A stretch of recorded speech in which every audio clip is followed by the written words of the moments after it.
Welcome back to another episode of Study Time on the Active Recall YouTube channel. In this video, we're going to go deeper into our subnetting journey by studying subnet masks. Subnet masks are important for subnetting because it gives us vital information about the network that we're dealing with. Let's just jump right into our study time.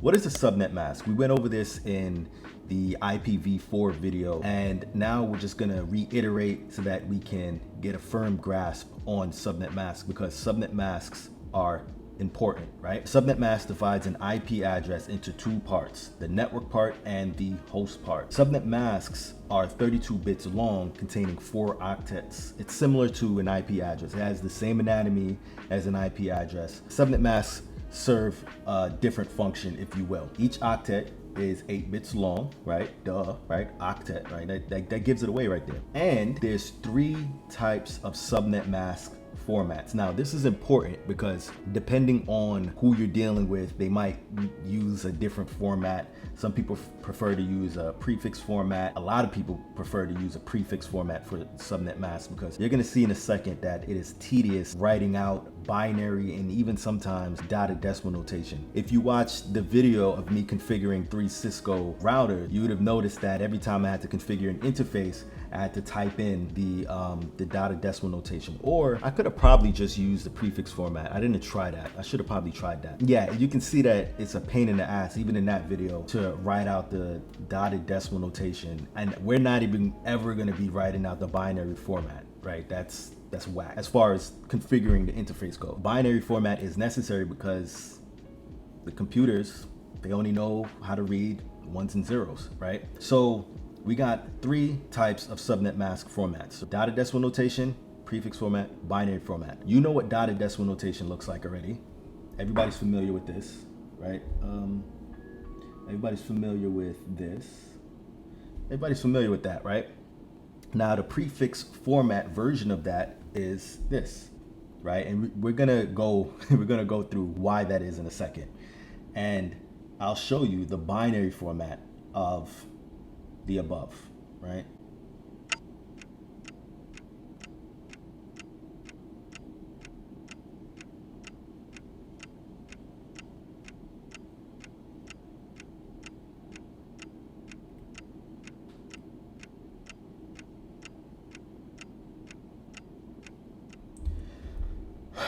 Look how long that took. That took a while. Who wants to do that? Nobody wants to do that, right?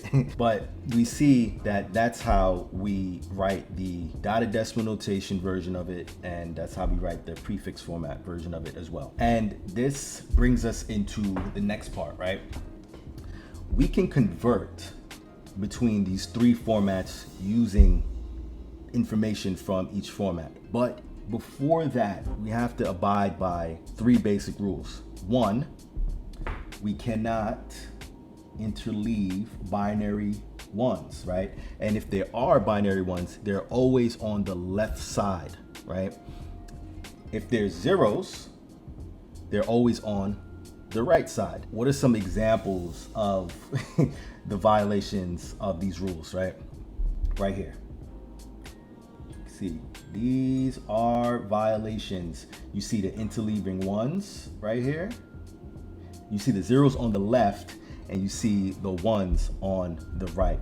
Now, this right here, I just read something that said this is it's called a wildcard mask, I believe it's called. And that's when you get into the routing side of Cisco, right? Or the routing side of network engineering. This is not necessarily Cisco proprietary stuff. Subnet mask and everything in subnetting is pretty much all universal throughout network engineering, right? So now, what does it look like when it's abiding by the rules? We already went over this, but it looks like this. So it typically looks like, and this, we know, converts to /16, right? Now let's deal with the conversions. We can convert between binary and prefix. Now, if you noticed something, you noticed that when we did, let's use our binary example right here. So we have this, can't move it. Let's leave it right there. Never mind. Don't want to mess it up. We have this binary example right? Let's use that binary example, 1, 1, 1, 1. So what did you notice here? You notice that in order to convert to prefix, which is /16, all you do is simply count up the binary ones in the subnet mask, right? And you have 8, 16. And that's how you get 16. Super simple, super straightforward. Now, let's move on to our next example. Oh, what did I do? Let's keep going. Now we have converting between binary and dotted decimal notation masks.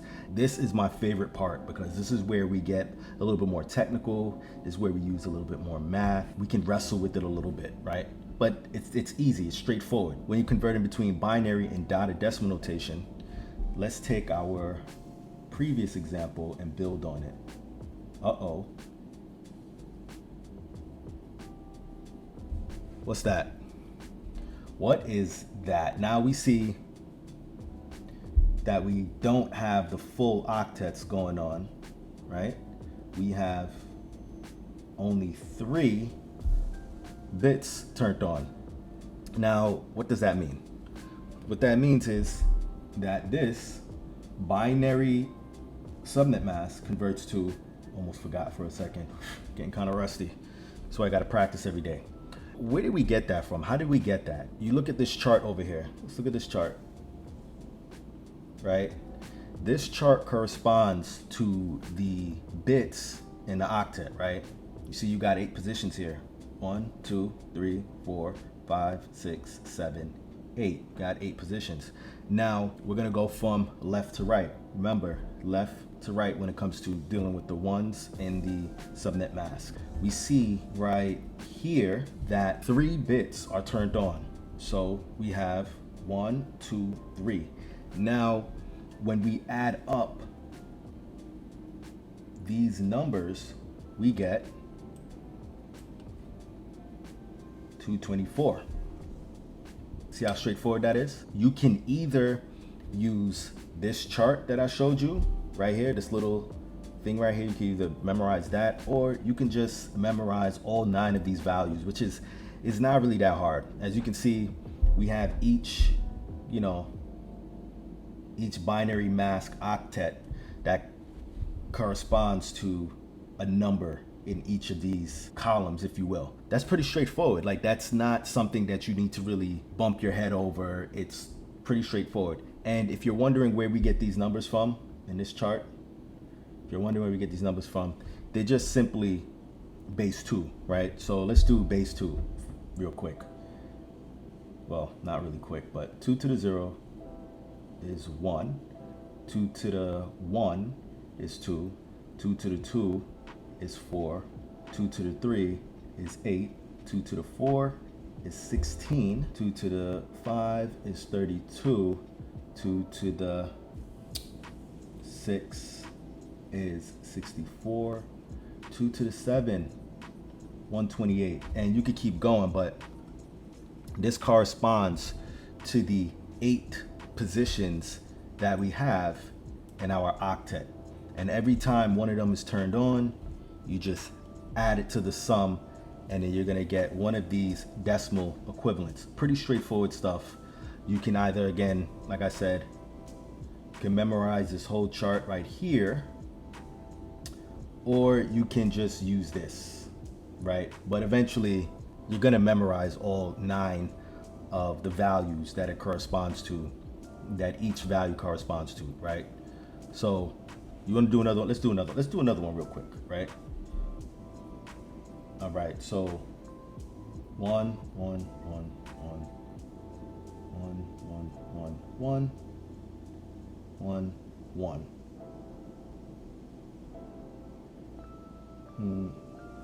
And we got the zeros, right? I don't feel like writing out all the zeros because I don't want this video to be too long, but just assume that these last 2 octets, they're 8 zeros, right? I know it's bad. I'm being bad.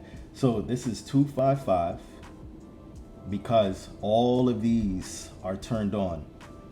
All of them are turned on. and you add them up and you get 255, right? And you have, what's here, 192. 192. This converts to 192, and then we got 0.0, right? And how do we get 192? Simply by adding up 128 and 64. Now, let's jump into our next example. Now, you're gonna figure out how to convert between prefix and DDN. And this is simple, super straightforward. Take the prefix, write out how many ones there are. I said there is. How many ones there are, that's bad grammar. How many ones there are, which is indicated by the prefix number, and add zeros where applicable. Then convert that mask to the DDN equivalent. And this is gonna get super fast for you eventually. So let's just use this right here. This is let's convert prefix to DDN, right? So let's use /10. So /10 is the prefix. We're gonna write out 10 ones, right? And then the rest are gonna be zeros. Now that converts to 255.192.0.0. Now we already knew what this was, right? That goes to 192 because these two, remember these two are turned on. So that's 128 plus 64, which is equal to 192. Straightforward. Now, what if it was /13? It's gonna be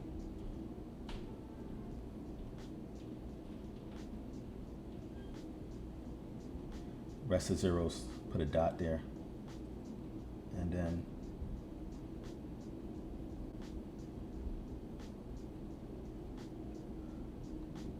who wants to write all that out? It's crazy. That's why it's so easy to just write that, right? So now we have 255 dot. Now let's add those up, right? You can add them up.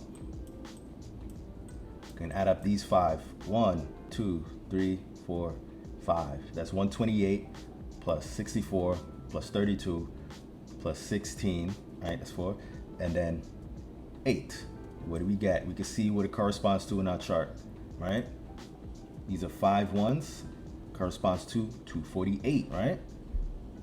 248, not 0.0. Pretty straightforward, right? That's really all there is to the conversions. You're gonna have to practice them on your own to get your bearing straight with them and to get really fast with them, but that's how you convert between the 3 formats. I didn't want to make this video too long. It's already too long as is, but all you need to do is just memorize some of these things and you'll be good to go. So that's pretty much our Subnet Mask study time. You can memorize those charts that I gave you. They'll really help you to convert these formats quicker, from binary to DDN, from prefix to binary to DDN, and that's all you really need to know. It's not too complicated. I guess the more complicated part comes when you're adding in the IP address and you're dealing with a lot of the network aspects of it. If you want to review some IPv4 concepts, or if you want to look at just the whole study time series in general, click right here, and I'll talk to you guys next time.